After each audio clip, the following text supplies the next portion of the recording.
নমস্কার। কবি সুকান্ত ভট্টাচার্যের লেখা কবিতা একটি মোরগের কাহিনী। একটি মোরগ হঠাৎ আশ্রয় পেয়ে গেল বিরাট প্রাসাদের ছোট্ট এক কোণে, ভাঙা প্যাকিং বাক্সের গাদায়, আরও 2-3টি মুরগির সঙ্গে। আশ্রয় যদিও মিলল, উপযুক্ত আহার মিলল না।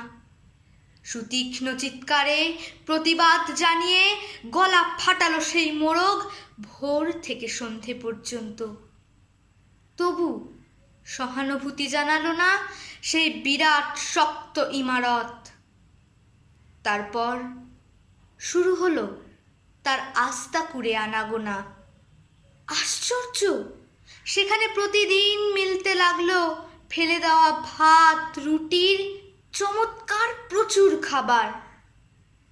তারপর এক সময় আস্তা কুড়েও এলো অংশীদার। ময়লা, ছেঁড়া, ন্যাকড়া পড়া 2-3টে মানুষ। কাজেই দুর্বলতর মোরগের খাবার গেল বন্ধ হয়ে। খাবার খাবার, খানিকটা খাবার। অসহায় মোরগ খাবারের সন্ধানে বারবার চেষ্টা করল প্রাসাদে ঢুকতে। প্রত্যেকবারই তাড়া খেল প্রচণ্ড। ছোট্ট মোরগ ঘাড় উঁচু করে স্বপ্ন দেখে প্রাসাদের ভেতর রাশি রাশি খাবার।